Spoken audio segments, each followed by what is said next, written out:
तुलसीदास अपनी पत्नी रत्नावली से बहुत ज्यादा प्रेम करते थे और उनके रामबोला से तुलसीदास बनने की घटना उनकी पत्नी से ही संबंधित है।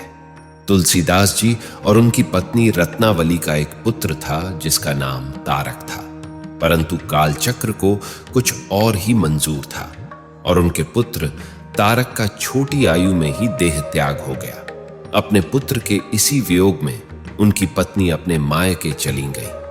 एक दिन की बात है, तुलसीदास जी का मन अपनी पत्नी से मिलने को बहुत व्याकुल हुआ और उसी व्याकुलता में वो मूसलाधार बरसात वाली एक अंधेरी रात में अपनी पत्नी से मिलने के लिए चल दिए।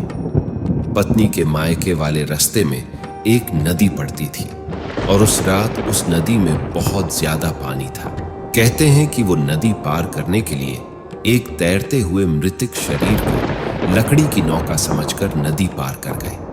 वो उस मूसलाधार बारिश वाली रात को सांप और जंगली जानवरों वाले कठिन रास्तों में से होते हुए अपनी पत्नी पास पहुंच गए। तुलसीदास की पत्नी रत्नावली बहुत सूझवान थी। उनको अपने पति की इस व्याकुलता पर बहुत बुरा लगा और उन्होंने तुलसीदास को ताना देते हुए कहा, हाड़ मांस को देह मम तापर जितनी प्रीति, तिसु आधो जो राम प्रति अवश्य मिटे ही भव भीति। अर्थात जितनी आसक्ति मेरे हांड मांस की देह से है उसकी आधी भी अगर तुम्हारी भगवान राम के प्रति होती तो तुम भवसागर पार हो जाते। तुलसीदास जी ने अपनी पत्नी के इस उलाहने को बहुत गंभीरता से लिया और इस घटना ने उनके जीवन की दिशा और दशा ही बदल डाली और इस घटना के पश्चात वह राम भक्ति में ऐसे रमे कि बस राम के ही हो गए।